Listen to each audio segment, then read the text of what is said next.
jeunes, monsieur Bilan Paris, s'il vous plaît. qui est là ce soir. Wow. S'il vous plaît. S'il vous plaît. S'il vous plaît. Nous demandons aux personnes qui viennent d'arriver de prendre place. S'il vous plaît.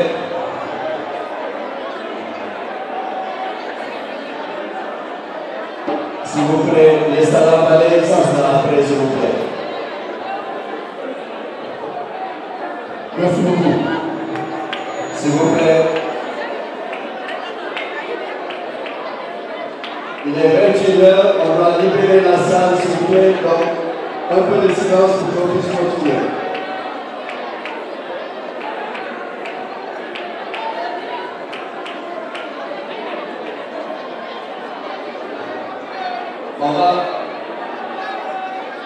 On va passer la parole à monsieur le ministre, secrétaire d'État à la communication, monsieur Yakam Baye. Monsieur le ministre, on s'excuse pour ce retard, il est 21h, ça fait plusieurs heures que vous attendez, on est vraiment désolé pour ce désagrément. Monsieur Yakam Baye est membre fondateur de l'APR. Il fut directeur des journaux Le Tract, Info 7, Le Populaire. Il démissionne du Populaire en 2010 pour accompagner le président Macky Sall. Il est membre du secrétariat exécutif national. Il est ami d'enfance de Aliou Sall. Il est avec Macky Sall depuis janvier en 1995. Il est compagnon du président Macky Sall durant la tournée européenne de novembre 2009. Donc, comme vous le voyez, c'est un compagnon du président Macky Sall. Et vraiment, nous demandons beaucoup de silence parce qu'il a une communication à faire passer et on voudrait que tout le monde puisse l'écouter. S'il vous plaît, un peu de silence pour écouter monsieur le ministre. Merci.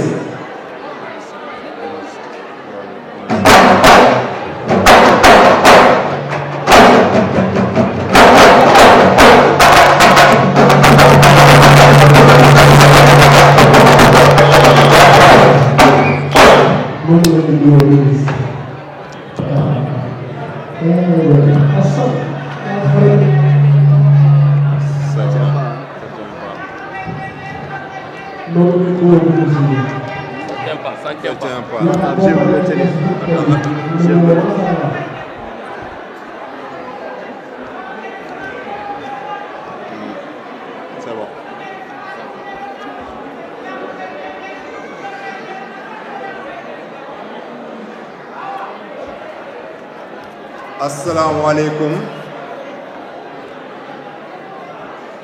Mes chers camarades et honorables invités, je vous apporte le salut du président Macky Sall, le président de la République et de notre parti, l'Alliance pour la République. Mais d'ores et déjà, camarades et chers invités, je pense que vous vous accorderez avec moi pour dire et reconnaître que Cergy, Saint-Ouen-l'Aumône a assuré et rassure.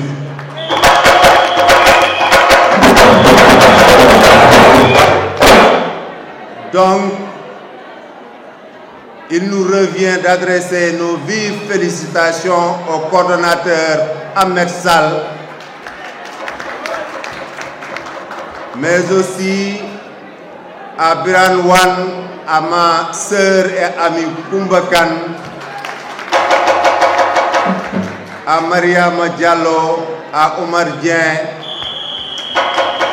à Amidou Timbo qui est empêché, tous ces camarades valeureux qui méritent félicitations et encouragements.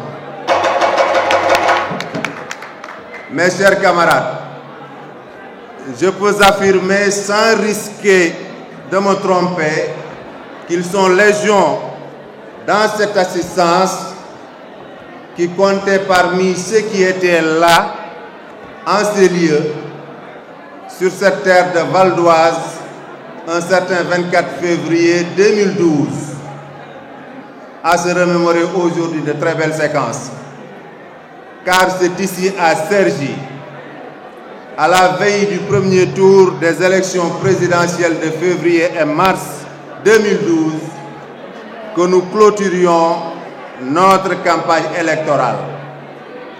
À ce moment, seul Dieu le Tout-Puissant n'était pas ignorant de ce qui allait advenir, c'est-à-dire la qualification de notre candidat Macky Sall pour le deuxième tour, une qualification suivie un mois plus tard de son éclatante victoire qui allait le consacrer 4e président de la République du Sénégal.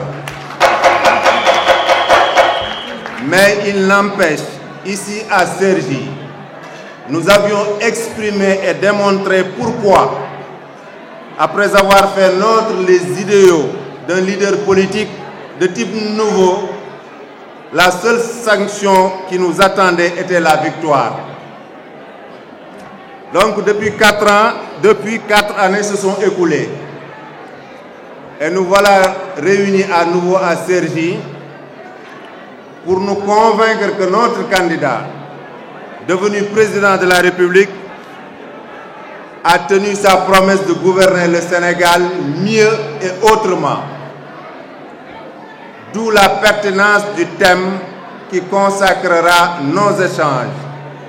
La gouvernance républicaine sous le magistère du président Macky Sall, innovation, réalisation et perspective.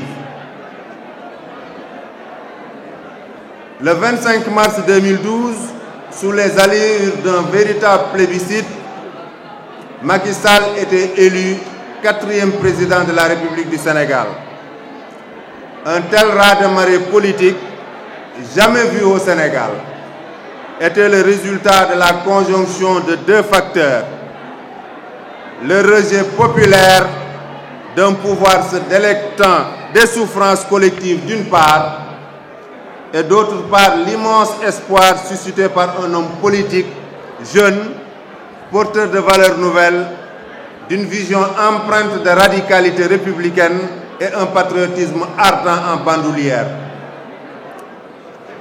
Les synthèses propositionnelles formulées par le président Macky Sall se nourrissent d'un corpus idéologique et politique que condense son projet programmatique, le Yoonu Yokkute, et que cristallise son référentiel de gouvernance, le plan Sénégal émergent. Autrement dit, comprendre et scruter les dynamiques de gestion du pouvoir du président Macky Sall exige d'un point de vue méthodologique que l'on revienne sur les fondamentaux structurants du dispositif. Cependant, pour respecter les frontières et les périmètres à nous proposer pour une réflexion en partage, il nous revient d'en aborder un aspect majeur constituant à bien des égards le socle de validation et de réalisation des autres composantes de la chaîne du pouvoir du président Macky Sall. La gouvernance républicaine, thématique que nous comptons investir, est en effet prégnante et permanente dans la pratique de pouvoir du président Macky Sall. Pour bien l'aborder, nous nous imposons l'obligation d'en saisir les bases fondatrices, celles-là même qui nous permettront d'en repérer les contours innovants, les réalisations et également les perspectives. La gouvernance républicaine sur Macky Sall, ses fondements constitutifs. Sur l'échiquier politique sénégalais, le président Macky Sall revendique une singularité que renforce la trajectoire de son parcours politique et les expériences engrangées suite à des séquences de péripéties d'une exceptionnelle richesse. Le président Macky Sall est en effet un républicain fondamental pour qui la République est plus qu'un combat à mener pour assurer et garantir sa pérennité. La République est le fondement premier de sa doctrine politique, l'axe pivot de sa perception globale du pouvoir et le moteur de ses grandes décisions. Or, à ses yeux, les principes et les valeurs de la République s'incarnent dans l'effectivité de l'état de droit, lequel ne s'autoréalise que dans la gouvernance. C'est pourquoi le niveau de cohérence structurelle de la pratique du pouvoir du président Macky Sall place en pole position la gouvernance qui se veut totalité pratique et boussole univoque dans la gestion des affaires de l'État et de la nation.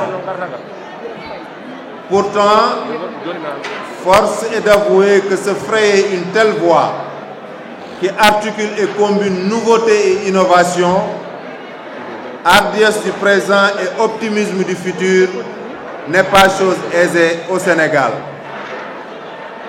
Au Sénégal, la nouveauté effraie et les velléités de résistance font le lit d'un conservatisme à rebours et constituent des facteurs inhibiteurs pour toute tentative de réforme ou de transformation radicalement positive de la société. Cette incontestable réalité, que l'on ne saurait considérer comme un simple ersatz, tait son substrat d'une foultitude de raisons que nous ne saurions, dans les limites de la présente réflexion, aborder. Mais il en existe quelques-unes qui s'imposent d'elles-mêmes dans cette kyrielle de facteurs. Nous pensons d'abord à la perception dans les imaginaires populaires, tout au moins, de la politique et du pouvoir dont l'unité, les connivences et les accointances tendent confusément plus à les assimiler qu'à les associer. La sociologie politique et l'histoire, tant sociopolitique que des mentalités, renseignent sur l'envahissement des poncifs et oripeaux des modèles de construction politique dans l'espace wolof médiéval et précolonial, de tout l'espace républicain jusqu'y compris dans l'usage conceptuel. Dans les usages conceptuels, le pouvoir est défini comme Bourgui. Il en découle des modes de comportement qui, à maints égards, invalident les principes de la République et obstruent le déploiement d'un authentique état de droit. Nous pensons aussi à des séquences troubles de notre histoire politique nationale, notamment à la période du parti unique et à celle de l'État-parti du régime vaincu en 2012. Toutes ces expériences, tous ces rendez-vous manqués avec la République et l'État de droit nourrissent deux logiques contradictoires dans un nœud gordien qu'il s'agira non de dénouer, mais tout au contraire de trancher. Car le besoin de rupture dans la gouvernance affronte l'héritage ténu et le lourd poids d'un conservatisme historiquement consolidé. C'est donc dans un tel cadre général que le président Macky Sall tente de frayer une nouvelle voie de gouvernance, de relever le grand défi d'installation durable, voire définitive, de l'état de droit au Sénégal.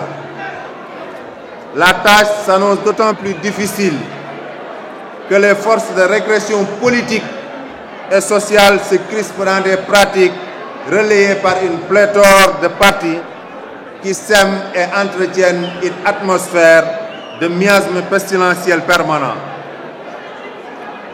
Certes, pour être plus complet, nous devons intégrer dans ce décor l'héritage colonial et son modèle de gouvernance inspiré par un jacobisme et motivé par une exclusive logique de domination. Malgré tout, ou plutôt après tout, le président Macky Sall s'est employé à pénétrer dans le tunnel d'une exigeante et urgente nouvelle gouvernance.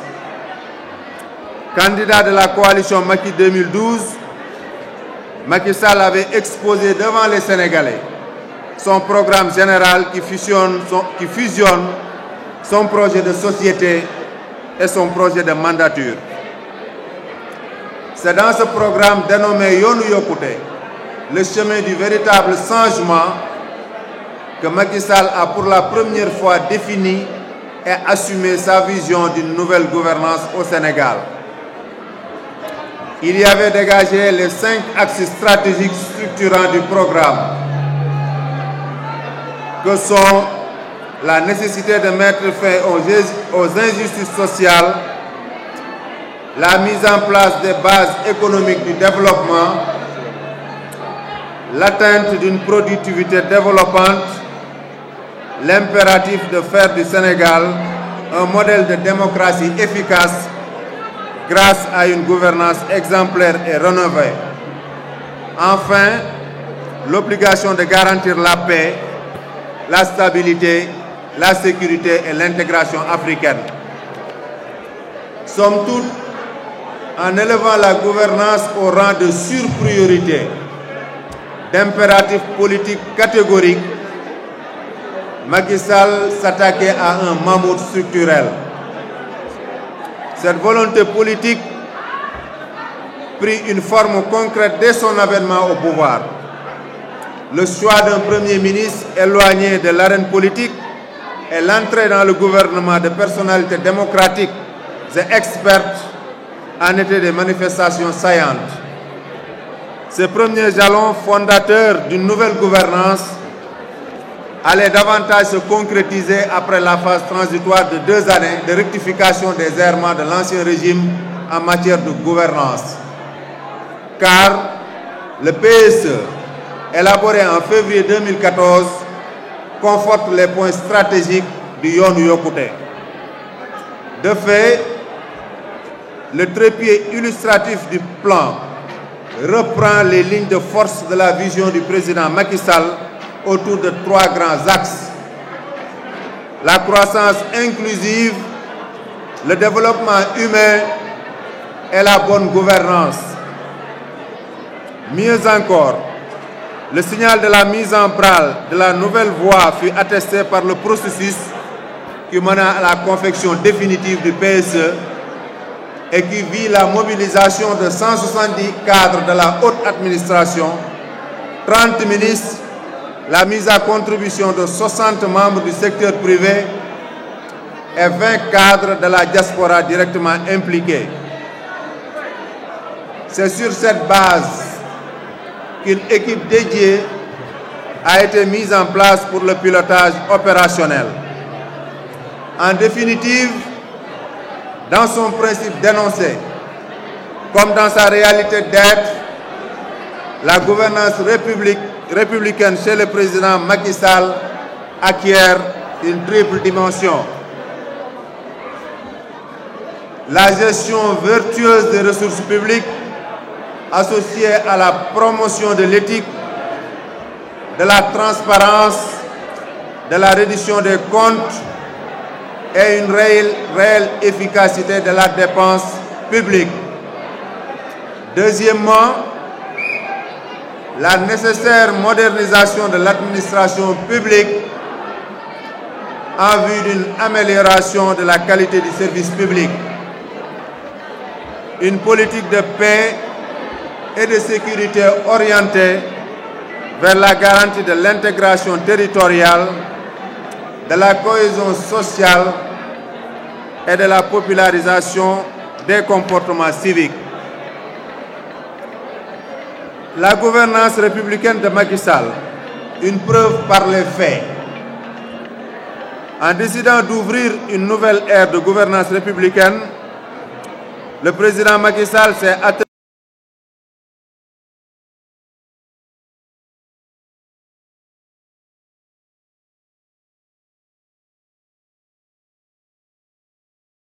en tête de pont, c'est très important. On est venu pour ça, s'il vous plaît. Tirant les conclusions du diagnostic situationnel de notre pays lors de son arrivée au pouvoir, et même bien avant, le président Macky Sall comprit que la réhabilitation de l'état de droit passait avant tout par la consolidation de ses assises, longtemps érodées par la corruption. L'ampleur et la profondeur de cette gangrène avaient atteint des proportions inouïes qui l'ont transformé en un très grave fléau. Même si, faut-il le rappeler, il n'y a eu rien de remise en cause par substitution, mais par amélioration structurelle. Ainsi, par exemple, la Cour de répression de l'enrichissement illicite, créée au début des années 80, fut réactivée, conformément aux engagements programmatiques du président Macky Sall dans le zone yokkute. Toutefois, c'est dans l'innovation institutionnelle que l'on mesure la volonté du président Macky Sall de lutter farouchement contre la malgouvernance dont l'épine dorsale est constituée par la corruption. Elle est longue, la liste des institutions, des codes et autres initiatives du président Macky Sall dans ce domaine.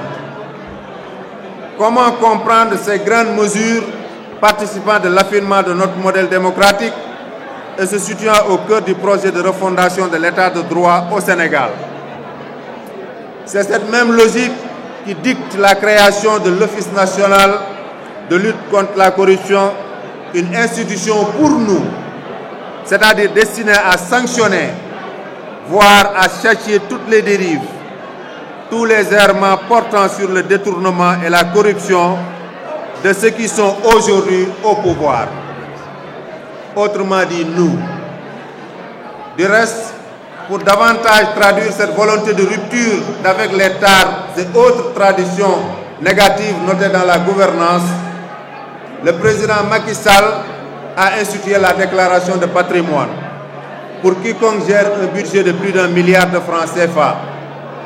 Donc désormais, ministres, directeurs généraux et hauts gestionnaires de fonds publics sont soumis au devoir d'assumer une éthique de gestion, une dignité et un patriotisme économique en termes de protection des deniers publics.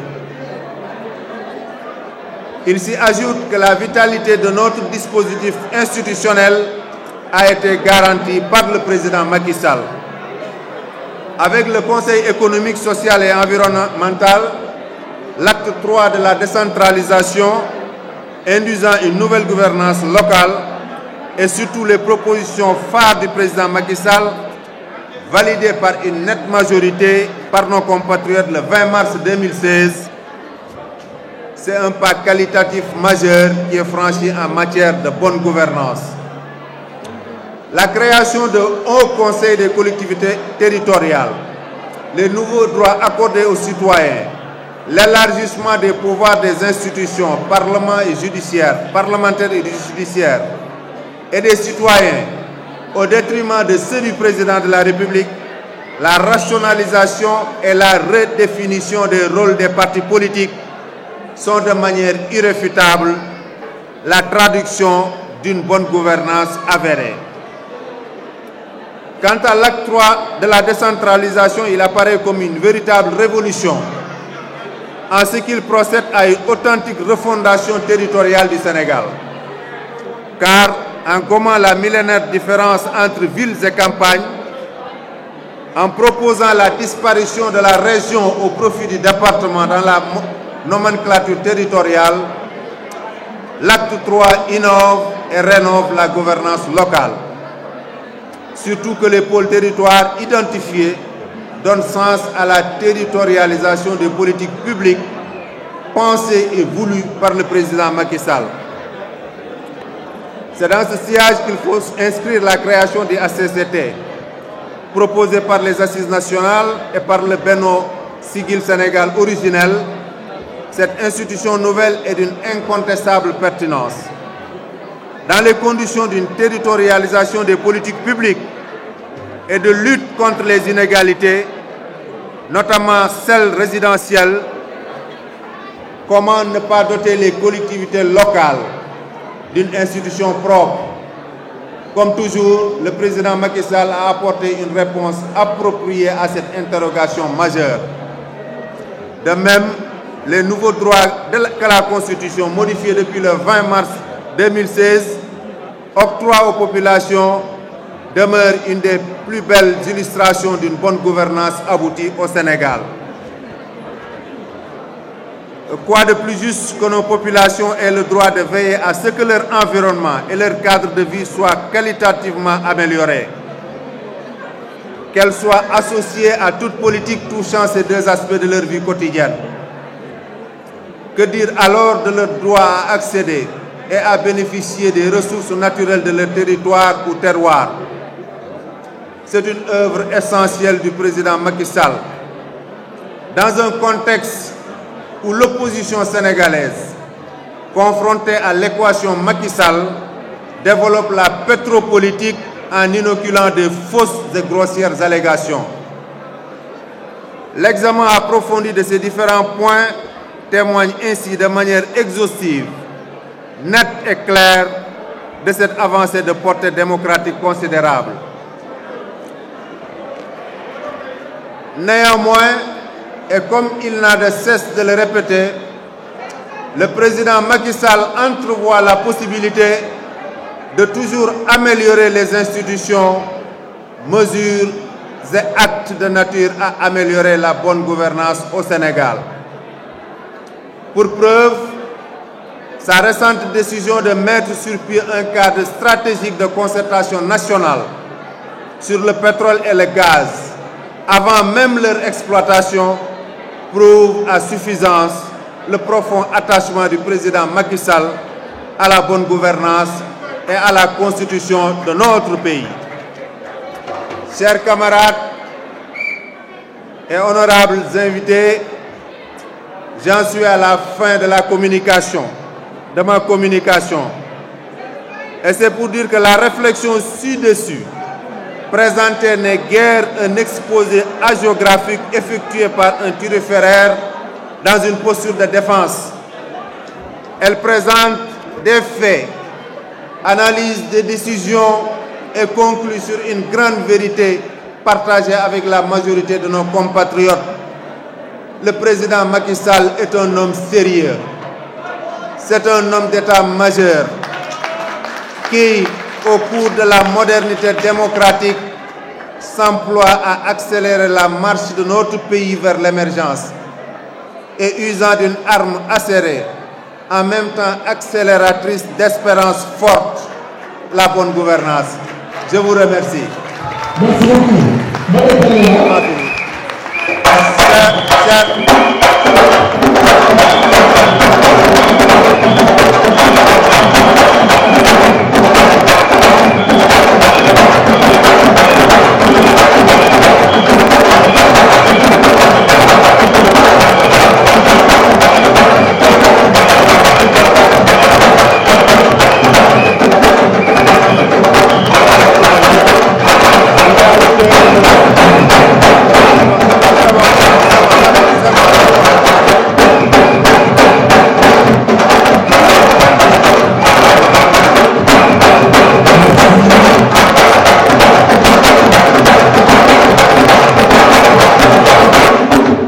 Merci beaucoup. Merci, chers camarades. Cette communication faite, et j'espère qu'elle aura été utile en termes de faits exposés. Vous conviendrez avec moi que je ne pourrais ne pas saisir cette occasion pour faire comme ceux qui m'ont précédé à la prise de parole pour lancer un message d'unité, un message de remobilisation. C'est très important. Comment nous avons une importance.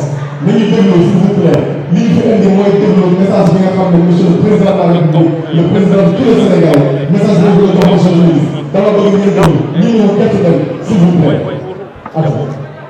Donc, camarades, un message d'unité et de remobilisation.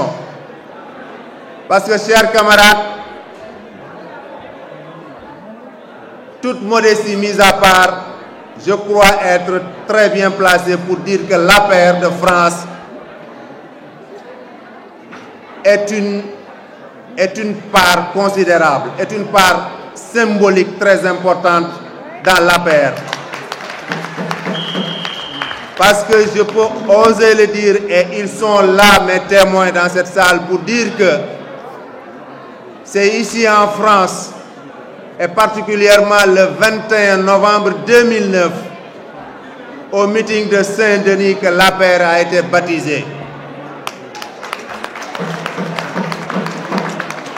Dans cette salle, il y a des femmes et des hommes qui étaient présents à ce grand meeting du 21 novembre 2009.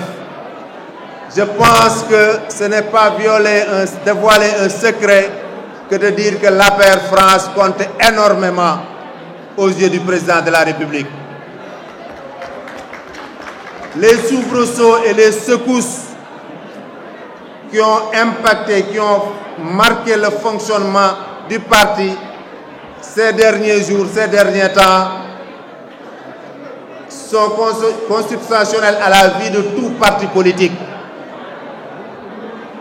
Mais nous devons avoir conscience qu'on nous regarde. Parce que je reprendrai le mot de Malraux, qui parlant de la résistance française, lorsqu'il s'est agi de placer les cendres de Jean Moulin au Panthéon, Malraux, parlant de la résistance française, disait que c'était un désordre de courage. L'APR, c'était un désordre de courage au début.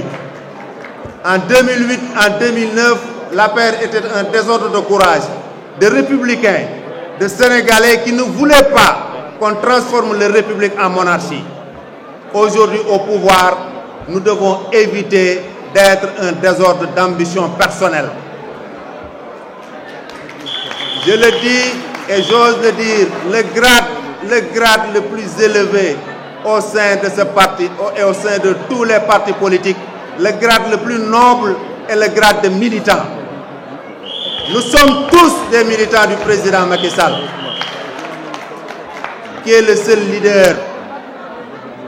Mais nous devons faire aussi preuve de générosité, preuve d'ouverture, preuve de compréhension. L'APR France a toujours donné l'exemple. Elle doit continuer de donner l'exemple dans l'unité et dans la remobilisation. Parce que des échéances nous attendent. Et ce sont des échéances importantes et déterminantes. On ne peut se permettre aucune faute. Parce que 2017, c'est important et crucial. 2019, c'est important et crucial. Parce qu'il nous faut parachever le travail énorme entamé par le président Macky Sall. Aujourd'hui que nous sommes à Cergy, en train de remobiliser, en train de parler de la gouvernance du président Macky Sall, notre leader, le président Macky Sall, est dans la région du Nord, en train d'inaugurer la première centrale solaire. C'est la première centrale en Afrique de l'Ouest et la deuxième après celle de l'Afrique du Sud. Donc, le président Macky Sall travaille. Nous avons en face de nous une opposition, comme nous l'avons dit tout à l'heure, il y a une équation Macky Sall et une équation qu'elle ne peut pas résoudre, cette opposition. Et donc, pour essayer de perturber les esprits, cette opposition verse, vous me passez le terme, dans le mensonge, dans la diffusion de fausses nouvelles. Mais comme nous sommes convaincus que le président Macky Sall, notre leader, ne boxe pas dans la même catégorie que ces gens, aussi nous devons nous distinguer Nous devons nous distinguer, nous, militants du président Macky Sall, nous, militants républicains, par notre détermination à accompagner le président Macky Sall. Ce discours, ce n'est pas le discours d'un ministre, ce n'est pas le discours d'un envoyé du président, ce n'est pas le discours d'un envoyé du parti, c'est le discours d'un camarade. Parce que je le dis et je le répète, le grade le plus noble, le plus élevé, ici, c'est le grade de militant. Donc je demande à toutes les femmes, en commençant par Madame le vice-consul, Madame Baquet,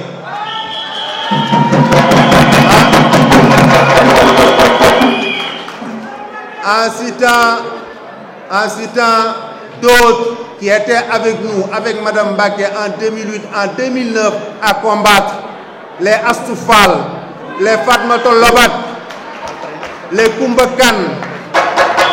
Nous formons, et sous la direction aussi des hommes du parti, les Dembossou, mais en pensant aussi à ceux qui nous ont quittés. Tout à l'heure, en venant ici, on parlait de feu Djiderembalo, un lion du parti qui, même malade, entre les deux tours, a tenu à quitter l'hôpital pour voter. Et après l'élection du président Macky Sall, Dieu a décidé qu'il était temps qu'il nous quitte. Donc nous devons penser à ceux qui sont battus, qui étaient là, pour honorer leur mémoire. Donc nous formons tous une même famille, la famille du président Macky Sall. Et pour finir, je le dis, en tant que camarade, durant le temps que je serai présent, je suis disposé avec ma modeste contribution, avec ma modeste position, essayer de rapprocher les gens parce que nous constituons toujours une même famille. Donc, chers camarades, je vous remercie. Le propos a été long, mais il me fallait, au-delà de cette communication formelle, tenir ces propos pour appeler à l'unité et à la remobilisation. Je vous remercie. Merci beaucoup, monsieur le ministre. Merci beaucoup. Alors,